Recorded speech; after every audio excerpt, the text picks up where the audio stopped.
Eu cumprimento a pessoa do conselheiro, que preside a Comissão de Defesa dos Direitos Fundamentais, cumprimento a pessoa do Dr. Lauro, também conselheiro dessa casa, e cumprimento os demais. Bem, eu vou iniciar a minha breve fala fazendo uma pergunta técnica. Uma pergunta técnica. Eu considero que as perguntas certas, elas podem nos levar, talvez, às respostas corretas. Algo mais ou menos como a maiêutica de Sócrates. A primeira pergunta que eu tenho para fazer é: ao regulamentar o direito constitucional à liberdade de expressão, essa regulamentação traduz ou não traduz uma restrição? Essa é a primeira pergunta que tem que ser feita. A ilustre colega da Ordem dos Advogados do Brasil opinou que não exatamente. Alguns colegas expuseram que esta regulamentação seria para aclarar os mandamentos da lei e da Constituição. Alguns entendem que essa regulamentação traria previsibilidade, calculabilidade. Mas a primeira pergunta que tem que ser feita é se regulamentar o direito constitucional à liberdade de expressão implica ou não a restrição a esse direito. A resposta é: implica. Segundo Virgílio Afonso da Silva, da USP, a regulamentação de um direito fundamental, na sua essência, ela traduz uma restrição a direito fundamental. Afinal, aquilo que não está regulamentado estaria de fora. E, portanto, quando se regulamenta, se restringe a sinonímia entre essas duas expressões. Regulamentar é restringir e restringir é regulamentar. Esse é o primeiro ponto.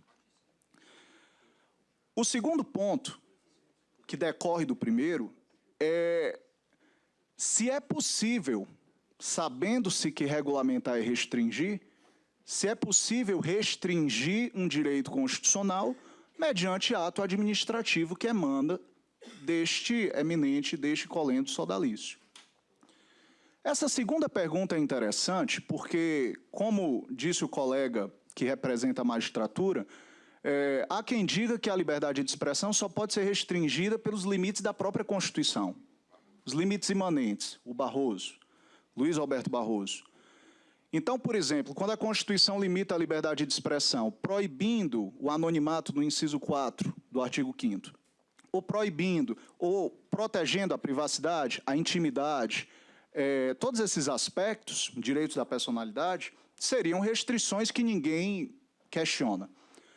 Agora, para além das restrições da Constituição, hoje se admite, sim, que a lei também restringe a liberdade de expressão. Isso está nas obras, por exemplo, do professor Gilmar Mendes, Paulo Gonet. A liberdade de expressão, como ensinaria o Ingo Sarlet, ela é um direito constitucional. E se ela é um direito constitucional, só há duas maneiras de ter um ponto de contato com ela. O primeiro é a própria Constituição restringir-se. O segundo é a lei restringir. Daí Gilmar Mendes e Paulo Gonet falar em restrição imediata ou imediata. Agora, com todo respeito, sei das boas intenções deste egrégio conselho, mas restringir um direito constitucional de índole fundamental por ato administrativo é um tanto controverso, é um tanto delicado. Seria quase como um balé em um campo minado, porque não é fácil, é uma tarefa desafiadora, pretensiosa. Então, esse é o segundo aspecto, essa é a segunda pergunta, né? E a terceira pergunta, que é a última, é de que maneira poderia ser feita essa restrição validamente? Porque eu não estou questionando aqui se é útil restringir, eu não estou questionando aqui se vale a pena, se seria bom, se seria louvável, eu estou questionando se é constitucional. E o terceiro aspecto é: como restringir validamente a liberdade de expressão? Há limites para limitar, há limites para restringir. E daí se falar em teoria dos limites, né? Há limites para limitar. Os alemães conhecem isso muito bem. Pela teoria dos limites, a primeira limitação, ela tem que respeitar o núcleo essencial da liberdade de expressão. A professora Samantha Maia já dizia isso. A segunda limitação é que ela deve ser clara. A terceira limitação é que ela deve ser genérica e abstrata. E, por fim, ela deve respeitar a proporcionalidade. Então, esses 4 vetores devem ser observados por quem quer que se aventure delimitando o direito constitucional à liberdade de expressão. E aqui eu vou fazer um rápido diálogo com a recomendação número 1 de 2016 do Conselho Nacional do Ministério Público. Quando se diz, eminente conselheiro, que uma limitação ao direito da liberdade de expressão tem que ser, por exemplo, tem que respeitar o núcleo essencial. Aqui me preocupa porque a lei orgânica, a nossa lei orgânica, a LOMP, Lei Orgânica Nacional do Ministério Público, a lei número 8625/93, ela estabelece que a investidura no cargo de promotor de justiça exige o pleno gozo dos direitos políticos. Então, o legislador entendeu que para que todos nós nos tornássemos membros do Ministério Público, nós deveríamos ser cidadãos no pleno gozo da nossa cidadania. É paradoxal que nós ingressemos em uma instituição que exige de nós cidadania, nos colocar numa posição de cidadania de segunda categoria. Esse é o primeiro aspecto. E aqui, eu podia lembrar as palavras de Aristóteles quando disse que o homem é um animal político. O homem é um animal político, por excelência.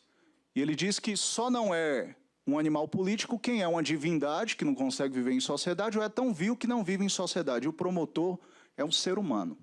Ele não é nem uma coisa nem outra. De modo que somos políticos. E o problema que se nos afigura é a confusão que se faz entre vedação político-partidária e vedação política. Uma coisa é a manifestação política, e quase toda opinião o é. Outra coisa é a opinião político-partidária. Isso é outra coisa. Então, a sugestão é que, se o CNMP se debruçar sobre o tema, que ele se atenha à expressão político-partidária, que nos confunde com expressão política. Portanto, deve haver um nexo direto ou remoto com a agremiação partidária. Esse é o primeiro aspecto que se sugere. Quanto à clareza, a recomendação número 1 de 2016 da ilustre Corregedoria Nacional, ela também padece de falta de clareza. Eu posso dar um exemplo muito fácil. A recomendação, se a minha memória não me trai, no inciso 13, penso que no inciso 13 da recomendação número 1 de 2016, está dito que o promotor de justiça não pode postar nas suas redes sociais nenhum conteúdo que possa ser percebido como discriminatório. Não há dúvida, é insofismável que não nos é dado postar nada discriminatório. Agora, que possa ser percebido como tal, não há clareza quanto a isso. Eu, como promotor de justiça, sou responsável pelas palavras que eu profiro, mas eu não sou responsável pela percepção do interlocutor. Então, a recomendação não foi clara nesse aspecto. Poderia ser aprimorada. Poderia ser aprimorada. E aqui é uma sugestão da CONAMP nesse aspecto. Avançando, já prestes a concluir, eu não tenho nenhum comentário sobre o caráter genérico e abstrato, mas eu vou concluir falando do princípio da proporcionalidade. Nós temos, segundo, pelo menos no Brasil, não é assim em todos os países do mundo, mas no Brasil, geralmente a gente segue aquele método trifásico do Alex, adequação, necessidade, proporcionalidade em sentido estrito. Tudo bem, talvez emudecer promotores de justiça seja adequado para preservar a honorabilidade da instituição. Quando eu digo adequado, digo que esse fim pode ser proposto, pode ser alcançado. Mas não é o meio menos gravoso.